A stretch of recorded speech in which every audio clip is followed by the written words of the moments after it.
हरे कृष्णा।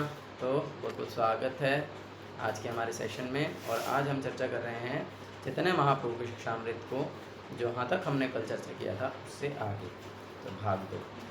तो सबसे पहले हम चैतन्य महाप्रभु और उनके पार्षदों की जो कृपा है उसकी याचना करते हैं। जय जय श्री चैतन्य जय नित्यानंद, जय अद्वैत चंद्र जय गौर भक्त वृंद, सबे मिली करो कृपा करो करुणा, अधम पतित जानी ना करे हो घृणा। हरे कृष्णा। तो जो है कल हमने चर्चा किया था श्री चैतन्य महाप्रभु के द्वारा लिखे गए 8 श्लोकों में से 3 श्लोकों को, जिसमें हमने हरिनाम की महिमा को जाना। हरिनाम जो है भगवान से अभिन्न है, नाम नामकारी बहुधा निज सर्वशक्ति। इस प्रकार से हमने जाना भगवान ने अपनी सारी शक्ति उसमें डाल दी है, लेकिन हमारा उसमें अनुराग नहीं हुआ है। फिर कौन व्यक्ति जो है वो सदैव भगवान के नाम को जप कर सकता है, कौन कीर्तन कर सकता है सदैव, कौन जो है भगवान के नाम में रुचि उत्पन्न कर सकता है। फिर हमने उसको चर्चा किया। तृणादपि सुनीचेन तरोरपि सहिष्णुना अमानेन मानदेन कीर्तनीय सदा हरि। और हमने उससे पहले हमने भक्ति के जो 9 जो स्टेजेस हैं उनको चर्चा किया था। एक बार फटाफट उनको भी हम रिवाइज कर लेते हैं, ताकि हम आज अपने जो आज की सेशन में उसे कनेक्ट कर पाएँ। तो सबसे पहले है आदो श्रद्धा। श्रद्धा होती है, फिर उसके बाद साधु संग। फिर जिस व्यक्ति को श्रद्धा होती है वो साधु संग करता है। साधु संग से भजन क्रिया प्रारंभ होती है। भजन क्रिया से अनर्थ निवृत्ति, जो अनर्थ हैं, जो जिनका कोई अर्थ नहीं है, उनसे व्यक्ति निवृत्त हो जाता है। फिर उसके बाद निष्ठा का स्तर आता है, फिर रुचि, फिर आसक्ति, फिर भाव और फिर प्रेम। तो इस प्रकार से जो है ये भक्ति का जो प्रोसेस है ये इस प्रकार से एक्सप्लेन किया गया है। तो कल जहाँ तक हमने चर्चा किया था उसके आगे चैतन्य महाप्रभु जो चौथा श्लोक दिए हैं बड़ा ही सुंदर है। क्या बोल रहे हैं? ना धनम ना जनम ना सुंदरिम कविताम वा जगदीश कामये, मम जन्मनि जन्मनीश्वरे भवतात् भक्तिर अहेतुकी त्वयि। ये आदर्श प्रार्थना भी है हमारे लिए कि जो हमें भगवान के सामने, आचार्यों के सामने, आचार्यों की समाधि में, उनके भजन कुटीर में, या मतलब हमें यही प्रार्थना जो है सदैव करनी चाहिए, यही भाव जो है हमें रखना चाहिए। क्या बोल रहे हैं? ना धनम, ना धनम, मुझे धन नहीं चाहिए। ना जन्म, मुझे जो है बहुत सारे लोग नहीं चाहिए। यहाँ पर जन्म मीन्स वो जन्म नहीं है, यहाँ पर ज न और म आधा है, ना कि ज न आधा और म पूरा है। तो ये ना धनम ना जन्म, जन्म मीन्स जन्म मतलब जन, मतलब लोग नहीं चाहिए, फॉलोअर्स नहीं चाहिए। ना धनम ना जन्म ना सुंदरिम, और सुंदर स्त्री भी नहीं चाहिए, एक सुंदर पार्टनर भी नहीं चाहिए जिसके साथ मैं अच्छे से भोग कर सकूँ। तो वास्तविकता में ये क्या है? ये अनर्थ निवृत्ति है। यहाँ पर जो अनर्थ हैं ये सब अनर्थ हैं, ये सब जो फालतू चीज़ें हैं जिनकी कोई आवश्यकता नहीं है, उनसे फिर भक्त जो है निवृत्त हो जाता है। उसकी इच्छा नहीं रहती है उसके हृदय में कि ना धनम ना जन्म ना सुंदरिम कविताम वा जगदीश काम। ये कविता मीन्स कुछ जो है क्या बोलते हैं, कुछ बहुत गुण होना, कोई गुण होना चाहिए, कविताम, है ना। तो वा जगदीश काम है कि उससे क्या होता है, जब किसी के पास कोई अच्छा गुण होता है तो क्या होता है, उसकी प्रसिद्धि होती है, ख्याति होती है, उसका नाम होता है।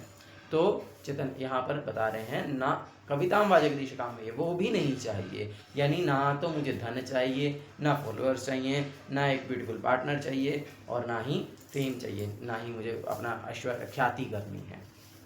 कविताम वा जगदीश काम ये। फिर मम जन्मनि जन्मनीश्वर चाहिए क्या? तो क्या चाहिए? ये अनर्थ निवृत्ति है कि मम जन्मनि जन्मनीश्वर है, मुझे जन्म जन्म तक, मतलब मुक्ति भी नहीं चाहिए। मुक्ति तक को छोड़ दिया कि मतलब मैं जन्म मृत्यु के चक्र से मुक्त भी नहीं होना चाहता हूँ।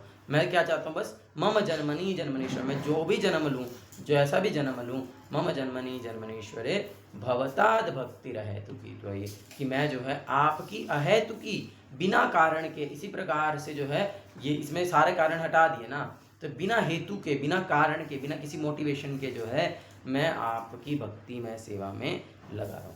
इस प्रकार से जो है ये बहुत ही आदर्श प्रार्थना है जो हमें करनी चाहिए। हमारे आचार्य श्रील भक्ति विनोद ठाकुर ने भी अपनी प्रार्थना में वर्णन किया है, अपने एक वैष्णव गीत में वर्णन किया है कि निज कर्म गुण दोष जे जे जन्म पाई।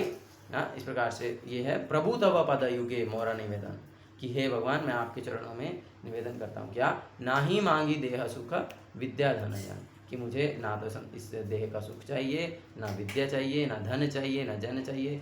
इस प्रकार से बड़ा सुंदर ये भजन है। ना ही मांगी स्वर्ग और मोक्ष, ना ही मांगी ना करी प्रार्थना को ना विभूति लागी। बड़ा सुंदर प्रार्थना है, बड़ा सुंदर भाव है। हमें किस भाव से जो है भगवान का भजन करना चाहिए। तो इसी में ही आगे लाइन आता है कि निज कर्म गुण दोष जेते जन्म पाई, कि मुझे अपने निज कर्म, अपने गुणों, अपने कर्मों, अपने दोषों के कारण जो भी जन्म मिलना है मुझे वो मिले। मुझे मुक्ति नहीं चाहिए, मैं अपने कर्मों के फलों को भोगना चाहता हूँ, लेकिन मेरी आपसे इतनी ही प्रार्थना है कि अहेतु की भक्ति सदा हृदय रहे अनुक्षण। लेकिन मेरे हृदय में ये जो आपकी अहेतु की भक्ति है, अहेतु की का अर्थ है जिसके पीछे कोई हेतु नहीं है, जिसके पीछे कोई कारण नहीं है कि मुझे ये चीज़ चाहिए इसलिए मैं भक्ति कर रहा हूँ, मुझे ये चाहिए मैं इसलिए भक्ति कर रहा हूँ, मैं इस कारण से भक्ति कर रहा हूँ, मैं उस कारण से भक्ति कर रहा हूँ। तो कोई कारण नहीं है अहेतु की। तो अहेतु की भक्ति हृदय जागे अनुक्षण, कि मैं जो है सदैव जो है मैं आपकी अहेतु की भक्ति में लगा रहा हूँ। हर चाहे मैं कीड़ा बन जाऊँ, चाहे मैं कोई पानी का जीव बन जाऊँ, चाहे कोई कुत्ता बिल्ली पशु पक्षी बन जाऊँ, चाहे मनुष्य बन जाऊँ, जो भी बनूँ, वो मैं मेरे कर्मों के अनुसार जो मुझे बनना था वो मैं बनूँ। मैं ऐसे मुक्त नहीं होना चाहता, लेकिन आपकी भक्ति में मैं लग रहा हूँ। भक्ताद भक्ति रहे तो की तो ही, मुझे आपकी भक्ति मिले, मुझे आपके भक्तों का संग प्राप्त हो, मैं आपका जो है सेवा जो है वो मैं कर पाऊँ हर प्रकार से।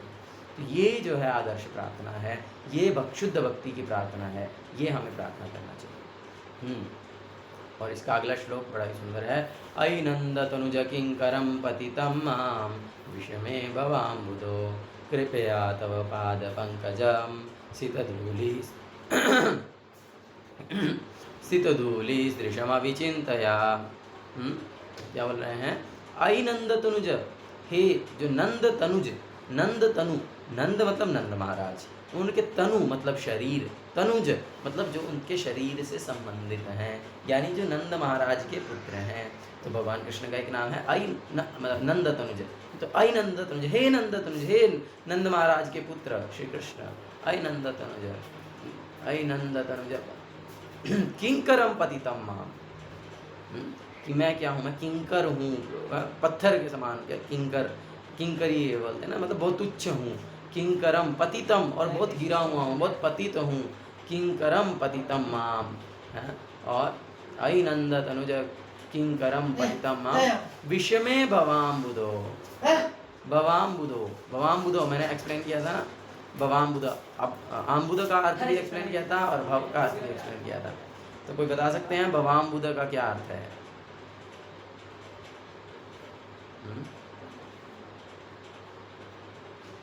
हरे कृष्णा, नहीं पता। भव, भव मीन्स ये संसार, और अम्बुद, अम्बुद संसार क्या था? आनंदाम्बुद, आनंदाम्बुदि वर्धनम था ना कल के श्लोक में। तो अम्बुद मीन्स सागर। तो यहाँ पर क्या बोला? विश्व में भवाम्बुदो, कि मैं जो हूँ बहुत ही तुच्छ हूँ, बहुत ही गिरा हुआ हूँ, बहुत ही पतित हूँ, और जो है इस संसार में आकर के गिर गया, इस संसार सागर में गिर गया। अब यहाँ पर भी बड़ा सुंदर ये एनालॉजी जो सागर का दिया गया है, ये बहुत इम्पोर्टेंट है। इस भव को, इस संसार को सागर से कंपेयर किया गया है। क्यों सागर से कंपेयर किया गया है? क्योंकि कोई कितना भी अच्छा तैरना जानता है, कोई कितना भी अच्छा तैराक है, वो समुद्र को तैर करके लांघ नहीं सकता है। वो समुद्र को अपने प्रयास से तैर करके एक कोने से दूसरे कोने पर नहीं जा सकता है। और जो है जैसे अगर कोई नदी में गिर जाए या कोई तालाब में गिर जाए, या तो वो जो है तैर करके अपने आप को बचा सकता है। लेकिन अगर कोई समुद्र में गिर जाएगा, समुद्र में फंस जाएगा, तो वो तैर करके अपने आप को बचा नहीं सकता। तो कहने का तात्पर्य ये है कि ये संसार सागर जो है, ये भव सागर जो है, यहाँ पर जो है इसमें हम अपने प्रयास से इससे बाहर नहीं निकल सकते। उसके लिए क्या चाहिए? उसके लिए ऊपर से, जैसे कोई अगर नाव डूब गया या कुछ हो गया, तो ऊपर से एक हेलीकॉप्टर को आना पड़ेगा। वो हेलीकॉप्टर से वो रस्सी फेंकेंगे, और जो है फिर रेस्क्यू टीम आएगी, और वो जो है उनको जो है ऊपर लेकर के जाएगी, और इस प्रकार से उनको बचाया जा सकता है। तो इसी प्रकार से हमें ऊपर से एक गुरु चाहिए जो आकर के हमें बचाएंगे। उनकी कृपा की आवश्यकता है, तभी हम इस संसार सागर से निकल सकते हैं। और एक और बहुत सुंदर एनालॉजी दिया गया है, नरदेह माध्यम सुलभम सुदुर्लभम पल्लवम सुकल्पम गुरु कर्णधारम मयानुकूलेन नभस्वते ऋतम पुमान भवाब्धिम नातरेत आत्मा। श्रीमद् भागवतम में बोलते हैं कि जो मनुष्य जीवन है ये हमारा बहुत सुंदर जो है नाव है, बहुत अच्छा विकल्प है, जिसके माध्यम से, हालांकि सुदुर्लभ है, बड़ा मुश्किल है, लेकिन फिर भी हमें मिल गया है, और इसके माध्यम से हम क्या कर सकते हैं, संसार सागर को पार कर सकते हैं इस मनुष्य जीवन के माध्यम से, इस नाव के माध्यम से। हाँ, और उसमें भी गुरु कर्णधारम, और जो गुरु हैं वे कर्णधार का कार्य करते हैं। समुद्र में आपको डायरेक्शन चाहिए, क्योंकि चारों तरफ पानी ही पानी है, किस तरफ जाना है किस तरफ नहीं जाना है वो पता नहीं चलेगा। वहाँ पर आपको एक गाइड करने वाला एक व्यक्ति चाहिए, एक गाइड करने के लिए कुछ चाहिए, जैसे कंपास है ना, इस तरह से कुछ चाहिए जिससे कि आपको सिग्नल मिल सके, जिससे कि आपको पता चल सके कि आपको किधर जाना है। तो गुरु कर्णधारम, तो वो गुरु जो है वो उस गाइड का कार्य करते हैं। भगवान के द्वारा दिए गए आदेश जो है अनुकूल हवाओं का कार्य करते हैं। जब नाव जिस दिशा में चल रही है उसी दिशा में हवा चल रही होगी तो बड़ा आसान होगा जो है नाव को चलना, लेकिन आपको जाना है जिस तरफ में, उसके अपोजिट में अगर हवा चलेगी तो बड़ा कठिन होगा, है ना। तो भगवान के यदि आदेशों का, शास्त्र में दिए गए आदेशों का यदि हम पालन करते हैं तो वो जो है अनुकूल हवाएं हैं वो हमें और इस संसार सागर को पार करने में और ज़्यादा सरल बना देते हैं। और फिर भी पुमान भवाब्धिम ना तरे, यहाँ पर भी भवाब्धिम शब्द आया है। तो जो व्यक्ति, जो मनुष्य जो है फिर भी संसार सागर को पार नहीं करता है, स आत्मा, वो अपनी आत्महत्या कर रहा है, वो अपने आप को आत्महत्या करने वाला है। तो यही बोल रहे हैं। तो बड़ा सुंदर यहाँ पर हम समझते हैं भव आब्धिम। अब आब्धिम तो समझ में आया सागर, लेकिन भव मतलब ये संसार कैसे। तो यहाँ पर क्या होता है, भवा, भवा मीन्स होना। तो यहाँ पर बार बार जो है जन्म हो रहा है, बार बार जो है मृत्यु हो रहा है। तो इस प्रकार से ये संसार चक्र है, इसमें हम इसलिए इसको बोलते हैं भव। भव हो गए हैं, हम हो रहे हैं, बार बार हो रहे हैं, बार बार जन्म ले रहे हैं, बार बार मर रहे हैं। भव भव भव, तो इसलिए इसको बोलते हैं भव सागर या भव संसार, भव बोलते हैं। तो क्या बोल रहे हैं, अहिनंद तनुज किंकरम पतितम माम विश्व में भवामुदो। बड़ा सुंदर प्रार्थना, ये निष्ठा का स्तर है। जब व्यक्ति निष्ठा में आ जाता है तो फिर वो दीनहीन होकर के भगवान से, जब अनर्थों से निवृत्त हो जाता है तो इस प्रकार से बड़ा सुंदर प्रार्थना कर पाता है, अपने आप को पतित मान पाता है, अपने आप को किंकर मान पाता है कि हे नंद तनुज किंकरम पतितम माम विश्व में भवामुदो, और मैं इस संसार में गिर गया हूँ, इस संसार सागर में।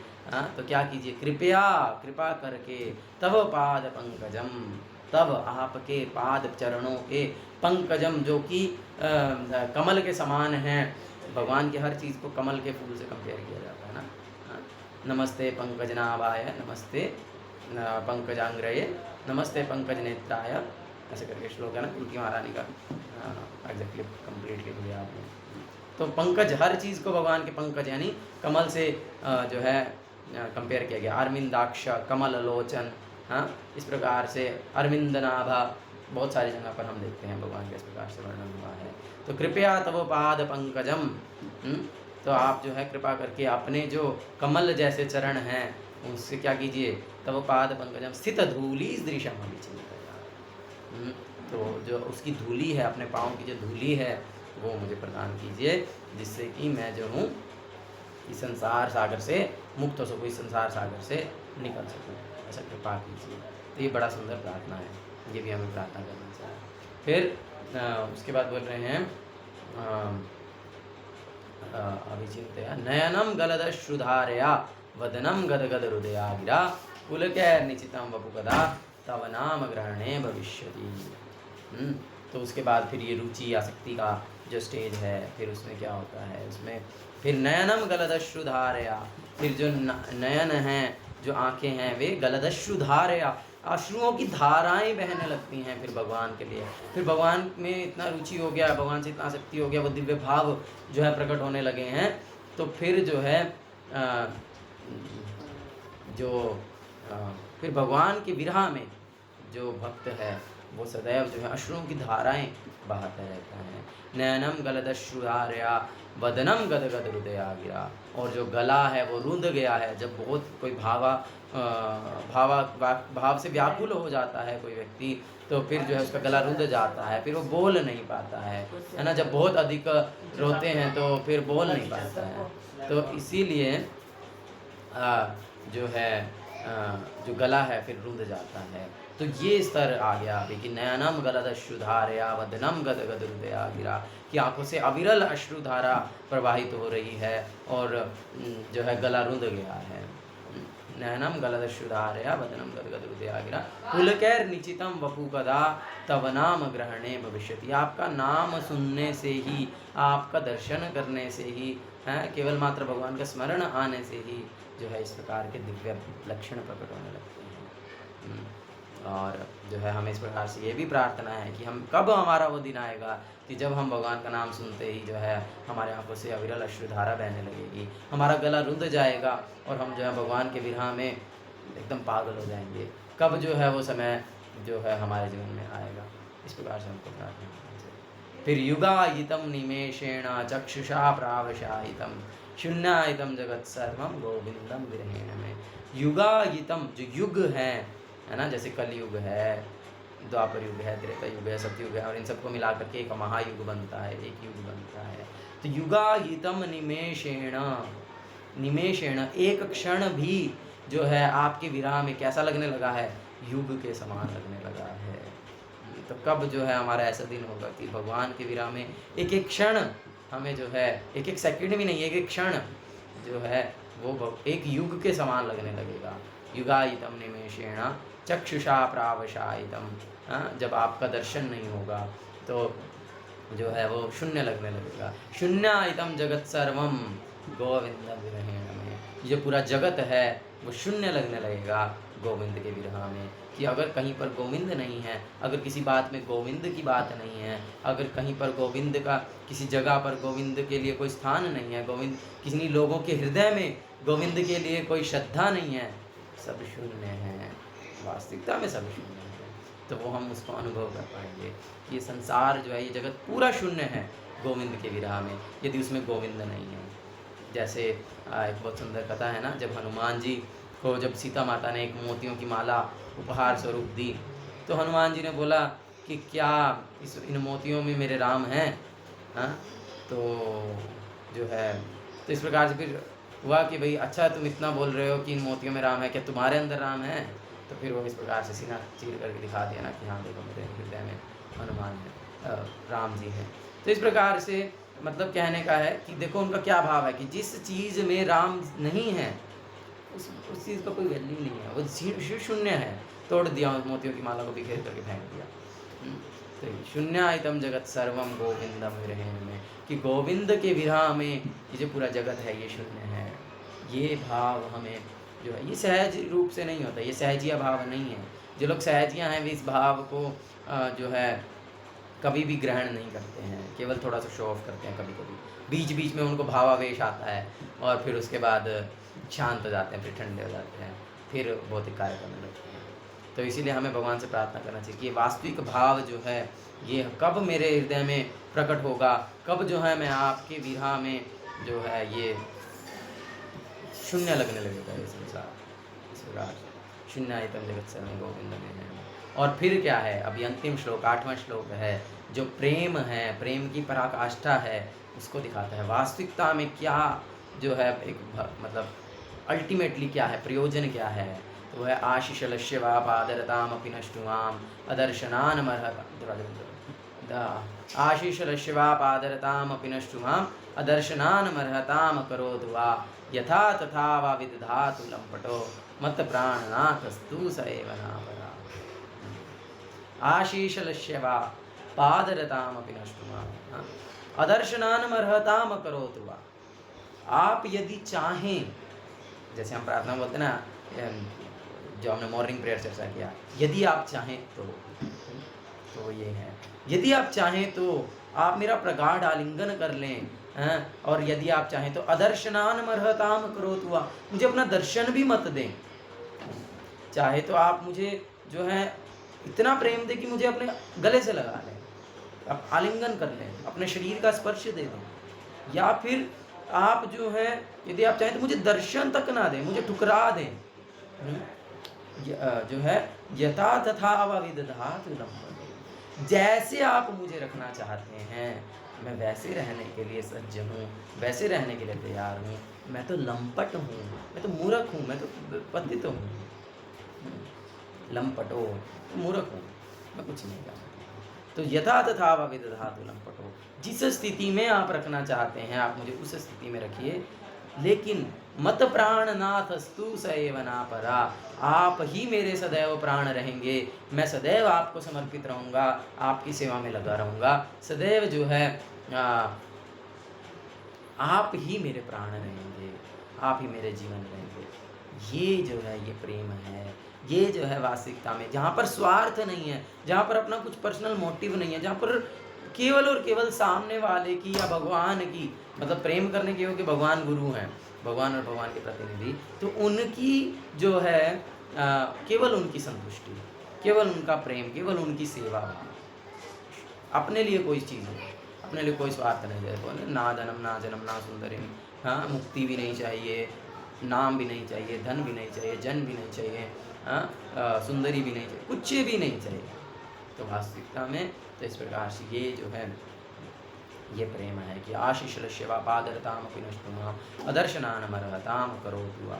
चाहे तो आप मुझे बहुत प्रगाढ़ आलिंगन कर लें, मुझे बहुत प्रेम दें, बहुत स्नेह दें, या फिर जो है मेरा मुझे दर्शन भी ना दें, मुझे बिल्कुल ही ठुकरा दें, हाँ, अपने दर से बाहर निकाल दें, तो भी मैं लगा रहूँगा। तो चाहे आप हमारे जीवन में भगवान बहुत सुख दे दें, चाहे बहुत दुख दे दें, लेकिन हमारा कार्य भगवान की सेवा करना है, हमें भगवान की सेवा में लगे रहना है। इस प्रकार से हमें इसे अपने जीवन में पालन करने का प्रयास करना चाहिए।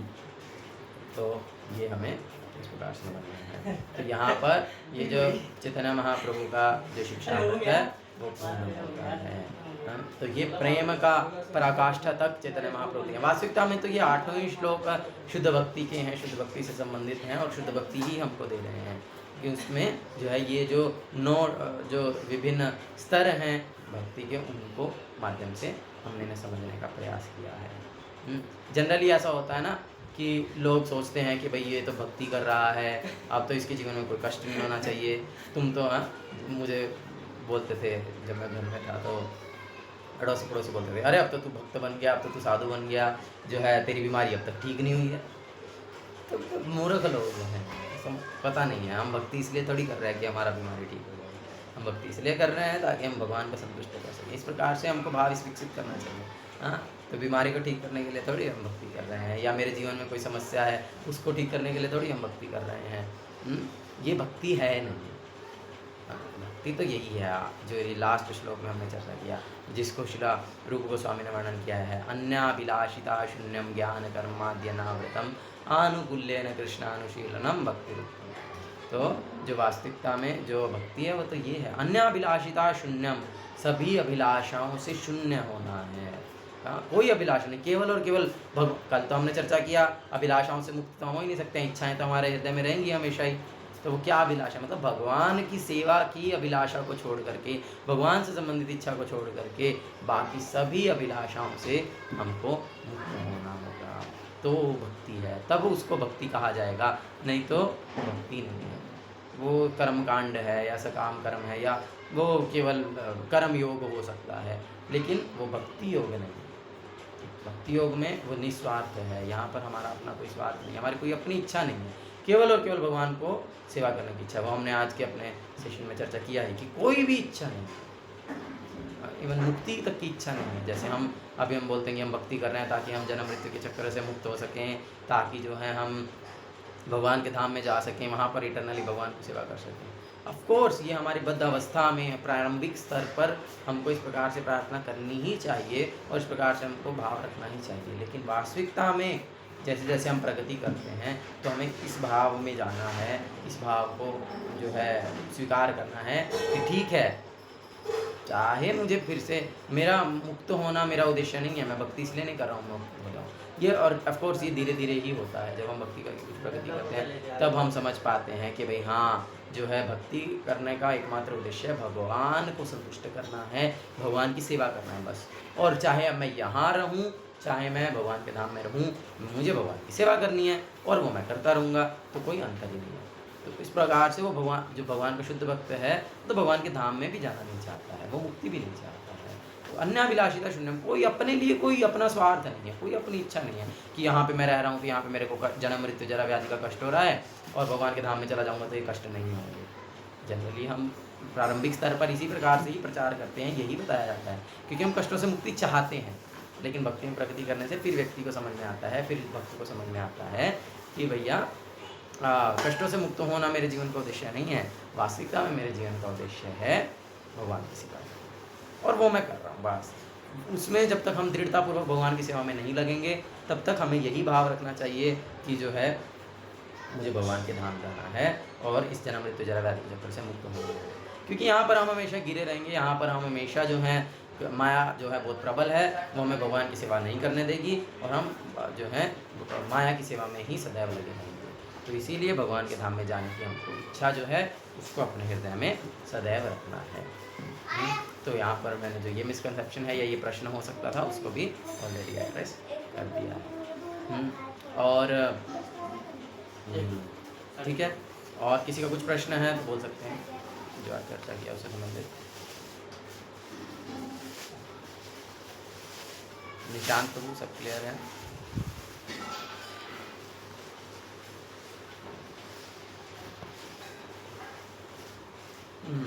ठीक है, तो फिर आज का सेशन यहीं तक रखते हैं।